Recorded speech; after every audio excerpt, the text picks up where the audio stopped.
Hello दोस्तों, स्वागत है आप सभी का BTTH की एक और नई नॉवेल वीडियो में। ये वीडियो बहुत ही ज़्यादा मज़ेदार होने वाली है क्योंकि इस वीडियो में xiaoyan के पास कुछ ऐसा मिलेगा जिसे देखकर मिस फेंग गुस्से से लाल हो जाएंगी और अब इसके लिए एक बहुत बड़ी जंग छिड़ने वाली है क्योंकि ये मिस फेंग के ट्राइब के सम्मान की बात है। तो देखना ये है कि आखिर ये चीज़ क्या है। सो अब ज़्यादा टाइम ना वेस्ट करते हुए चलिए वीडियो शुरू करते हैं। सो नॉवेल की शुरुआत बिल्कुल उसी सीन से होती है जहां मिस फेंग ने अपने फेंगली पेविलियन के डेंजरस टेक्निक का यूज कर दिया था और xiaoyan उसके चपेट में आ गया था। तभी सब देखते हैं कि xiaoyan ने अपनी हेवनली ग्लेज लोटस को फॉर्म कर लिया था, जिसे देखकर ली जुन की हालत खराब हो गई थी और बाकी के सारे एल्डर्स भी सरप्राइज थे क्योंकि यहाँ पे xiaoyan ने उस ग्लेज लोटस को फॉर्म करने के लिए अपनी तीनों ही फ्लेम्स को कंबाइन कर दिया था। ये देखकर तो मास्टर फेंग जिंजू बहुत ही खुश हो गए थे और वो कहते हैं उनके फ्रेंड याओ लाओ तो सच में जोहरी है जिसने एक हीरे को तलाशा है। वहीं ली जुन सोचता है कि ये लड़का तो सच में बहुत ही ज्यादा बहादुर है क्योंकि आज तक उसने जितने भी लोगों को इस तरह के कई फ्लेम्स को कंबाइन कर एंग्री बुद्धा लोटस को फॉर्म करते देखा है वो सभी मारे गए हैं और अब xiaoyan भी आज मरने वाला है। लेकिन उसकी फटती तो तब है जब xiaoyan सक्सेसफुली अपने तीनों फ्लेम को कंबाइन करके एंग्री बुद्धा लोटस को फॉर्म कर लेता है, जिसके बाद xiaoyan जो अब तक मिस फेंग से बचकर भाग रहा था अब वो मिस फेंग के सामने सीना ताने खड़ा था और उसके हाथ में एंग्री बुद्धा लोटस था। xiaoyan कहता है अब इस खेल को यही खत्म करते हैं। ऐसा कहते हुए xiaoyan ने अपना angry Buddha lotus miss Feng पे छोड़ दिया था जो लाइटनिंग की स्पीड से मिस फेंग की ओर जा रहा था। ये देखकर ऑडियंस के तो होश उड़ गए थे कि ये लड़का डाओ जोंग लेवल पर होके न जाने कैसी ऐसी भयानक टेक्निक को यूज कर सकता है। वहीं दूसरी ओर हम मिस फेंग को देखते हैं जो xiaoyan को देख सोच रही थी आखिर ये लड़का इतनी डेंजरस टेक्निक को कैसे यूज कर सकता है। मैंने बहुत बड़ी गलती कर दी इस लड़के की स्ट्रेंथ को अंडरएस्टिमेट करके। यहाँ मिस फेंग घबराई हुई थी क्योंकि उन्हें xiaoyan की एंग्री बुद्धा लोटस का टेरिफिंग ऑरा फील हो रहा था। मिस फेंग के पास अब बचने के लिए आखिरी मूव बचा हुआ था जिससे वो यूज कर देती है जो heavenly icon demonic Phoenix spell थी। इस टेक्निक को देखकर ऊपर बैठे सभी एक्सपर्ट शॉक हो गए थे क्योंकि ये अब तक की सबसे डेंजरस टेक्निक थी जिसे एक डाओ जोंग लेवल के एल्डर ने बनाया था। दरअसल ये डार्क पावर से सील्ड फिनिक्स बेल होती है जिसके एक्टिवेट होते ही उसके 50 मीटर के रेंज में जो भी पर्सन आएगा वो जलकर राख हो जाएगा, फिर चाहे वो किसी भी लेवल का क्यों ना हो। ये टेक्निक देखकर तो वैंग चैन का मास्टर भी थोड़ा लालच में आ गया था। आखिर मिस फेंग के पास इस तरीके की बेल कहां से आई। वहीं दूसरी ओर हम बैटल फील्ड में देखते हैं जहां xiaoyan की एंग्री बुद्धा लोटस जब मिस फेंग की डीमन फिनिक्स बेल से कोलाइड करती है तो वहां पर भयानक साउंड प्रोड्यूस होता है जिससे ना तो कोई कुछ सुन पा रहा था और ना ही कोई कुछ देख पा रहा था।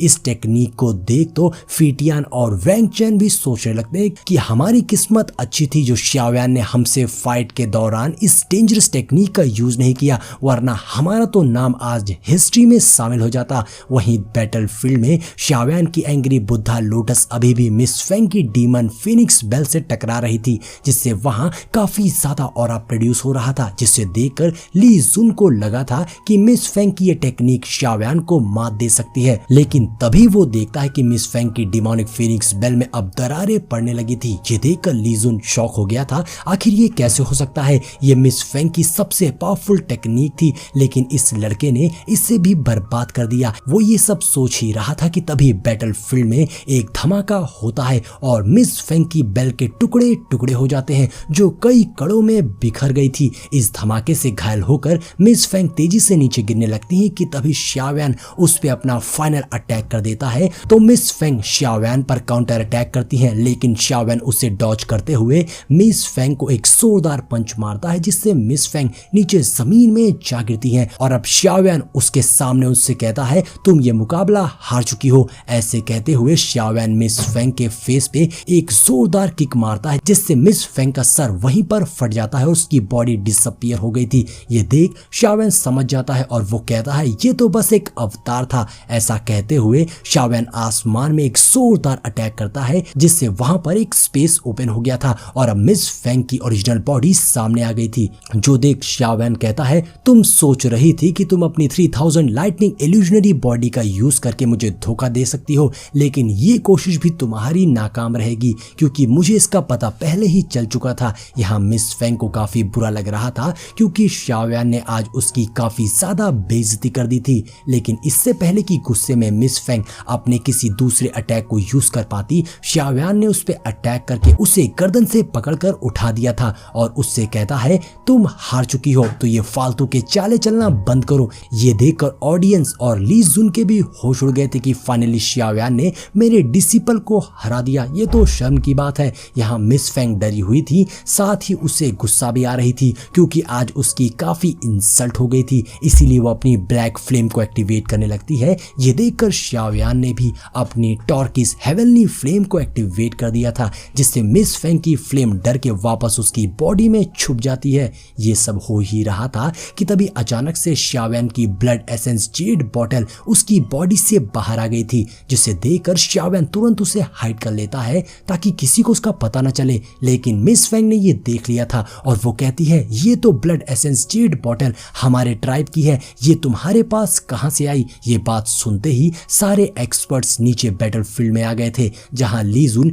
मिस फेंग से कहते हैं आखिर मैटर क्या है। तभी दूसरी ओर से फेंग जुनजी भी वहां आ गए थे और वो कहने लगते हैं मिस फेंग तुम अपना ये मुकाबला हार चुकी हो, तो ये बिल्कुल भी मत सोचना कि अब तुम किसी नई तरकीब से बच सकती हो। तो मिस फेंग बताती हैं कि शाओयान के पास मेरे ट्राइब का फिनिक्स ब्लड एसेंस है, जो हमारे ट्राइब का हेवनली ब्लड लाइन है, जिसे हमारे ट्राइब के अलावा कोई भी रिफाइन नहीं कर सकता है, जबकि शाओयान ने इसे अपने पास रखा है। अगर ये बात मेरे ट्राइब को पता चल गई तो वो अपनी इन्फोर्समेंट टीम को शाओयान को मारने के लिए भेज देंगे। और ये सारी बातें सुनकर तो फेंग जुनजी भी थोड़े से घबरा गए थे क्योंकि वो जानते थे हेवनली डीमन फिनिक्स ट्राइब कितना ज्यादा पावरफुल है। लेकिन यहाँ शाओयान इन सारी बातों को डिनाई करते हुए कहता है मिस फेंग तुम मुझ पर बस इल्जाम लगा रही हो। और ये बात सुन मिस फेंग को भी अब गुस्सा आ गई थी और वो कहती है अगर ऐसा है तो ठीक है, तो मुझे अपनी स्टोरेज रिंग की तलाशी लेने दो। ये बात सुन तो वहां आई ऑडियंस शॉक हो गई थी क्योंकि पूरे डाउकी कॉन्टिनेंट में किसी के भी स्टोरेज रिंग की तलाशी लेने का मतलब होता है उसकी बॉडी की तलाशी लेना, जो कि एक बहुत ही अपमान की बात होती है। ये बात सुनकर फेंग जुनजी मिस फेंग को फटकारते हुए कहते हैं तुम्हारी हिम्मत भी कैसे हुई इस तरह की मांग रखने की, तुम्हारे लिए अच्छा यही होगा कि तुम अब चुप बैठ जाओ। फेंग जुनजी का गुस्सा देखकर तो मिस फेंग भी सुन्न हो गई थी क्योंकि उन्हें पता था डाओजोंग लेवल का वॉरियर कितना बड़ा खतरा होता है। यहाँ तक कि उसका ट्राइब भी डाओजोंग एक्सपर्ट से उलझने की हिम्मत नहीं करता और उनकी इज्जत करता है। लेकिन यहाँ पर बात उसके ट्राइब के ब्लड लाइन की थी, इसीलिए वो फेंग जुनजी से कहती है ठीक है मैं शाओयान की तलाशी नहीं लूंगी, लेकिन मुझे मेरी सर्चिंग टेक्निक का यूज करने का मौका दे, इससे मैं शाओयान की तलाशी दूर से ही ले सकती हूँ। और अगर शाओयान के पास कुछ नहीं मिलता है तो मैं सबके सामने शाओयान के सामने नील डाउन होकर उससे माफी मांगूंगी। ये बात सुनकर तो फेंग जुनजी भी परेशान होने लगे थे क्योंकि उन्हें मिस फेंग के ट्राइब का तो पता ही था, मगर उससे ज्यादा डर उन्हें इस बात का था कहीं सच में शाओयान के पास वो हेवनली डीमन ब्लड लाइन ना निकल जाए। मगर शाओयान इन सबसे नहीं घबराता और कहता है ठीक है तुम मेरी तलाशी ले सकती हो। ये बात सुनकर तो फेंग जुनजी भी शॉक हो गए थे,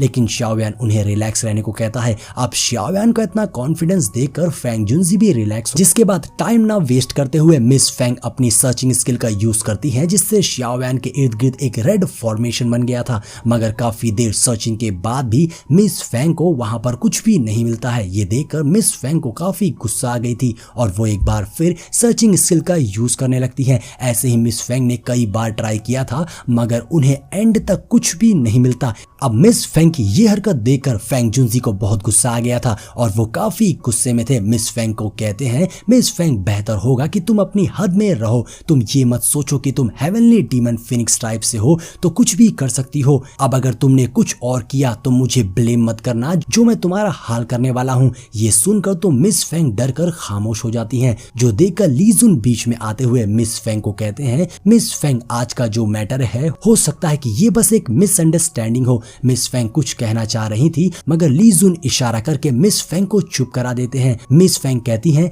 आज के इस मैटर को मैं इतनी आसानी से जाने नहीं दूंगी, जिस पर शाओयान स्माइल करते हुए कहता है मिस फेंग आप कुछ भूल रही हैं, आपने कुछ प्रॉमिस किया था जिसे आपको निभाना होगा, नहीं तो काफी बेइज्जती की बात होगी। जो सुनकर मिस फेंग को गुस्सा हद से ज्यादा बढ़ गया था और अब मिस फेंग शाओयान के सामने सर झुकाकर सबके सामने शाओयान से माफी मांगती हैं। अब फेंग जुनजी ली जुन से कहते हैं ले जुन आपने इस फाइट के रिजल्ट को देख ही लिया है और एग्रीमेंट के मुताबिक अब शाओयान और आपके फेंगडी पेविलियन के बीच का सारा मैटर खत्म हो गया है। जो सुनकर ली जुन को शाओयान पर बहुत गुस्सा आ रही थी, लेकिन वो कुछ कर भी तो नहीं सकते थे क्योंकि उसने सबके सामने वादा किया था। इसलिए वो अपना गुस्सा शांत करते हुए कहते हैं, आज मैं फेंग जुनजी की वजह से ये मैटर यहीं पर खत्म कर रहा हूँ, लेकिन शाओयान याद रखना, अगर तुम्हारी वजह से ये 3000 थंडर मूवमेंट लीक हुई तो मैं खुद आकर तुम्हें मार दूंगा। जिस पर शाओयान स्माइल करते हुए कहता है, आप फिक्र ना करें, ये टेक्निक लीक नहीं हो सकती। अब फेंग जुनजी ली जुन से कहते हैं, चारों क्लैंस में सबसे ज्यादा स्ट्रॉन्ग आपकी डिसिपल मिस फेंग है, इसीलिए इस कंपटीशन का विनर आपका क्लैन होगा। जिस पर ली जुन और बाकी दोनों क्लैंस भी एग्री करते हैं। हालांकि शाओयान ने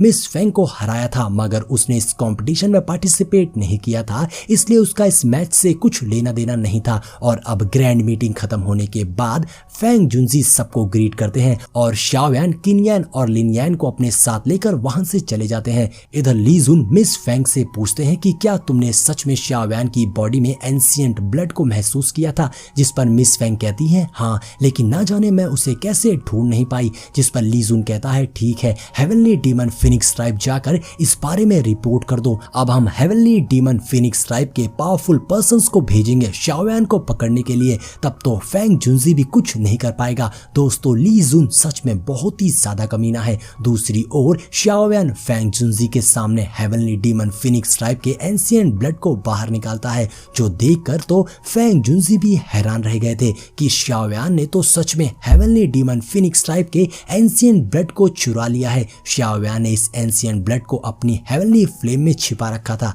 इसीलिए मिस फेंग इसे ढूंढ नहीं पाई। फेंग जुनजी कहते हैं, इस बारे में किसी को भी पता नहीं चलना चाहिए, नहीं तो शाओयान तुम बहुत बड़ी मुश्किल में फंस सकते हो। लेकिन शाओयान की हालत बहुत ही ज्यादा खराब हो गई थी। तो लिनियन कहता है, एंशिएंट ब्लड को बाहर निकालने के बाद भी इसकी सिचुएशन इतना क्रिटिकल क्यों है? जिस पर किनयान कहती हैं, शाओयान एक ह्यूमन है और इसने हेवनली डीमन फिनिक्स ट्राइब के किसी मैजिकल बीस्ट के एंशिएंट ब्लड को ले लिया। इस ब्लड को सिर्फ उसके ट्राइब के मैजिकल प्लेस बीस्ट ही एब्सॉर्ब करके झेल सकते हैं। शाओयान की बॉडी उनकी मुकाबले काफी कमजोर है, इसीलिए ये इस एंशिएंट ब्लड की एनर्जी को बर्दाश्त नहीं कर सकता और अगर ये एनर्जी शाओयान की बॉडी में फैल गई तो इससे इसकी बॉडी एक्सप्लोड हो सकती है। हमें शाओयान की बॉडी से इस ब्लड की एनर्जी को निकालना होगा। जिस पर फेंग जुनजी कहते हैं, अब ये एनर्जी शाओयान की पूरी बॉडी में फैल गई है, अब इसको निकाल पाना नामुमकिन है। इधर पेन से शाओयान की हालत बहुत ज्यादा खराब हो गई थी, उसका चेहरा लाल पड़ गया था।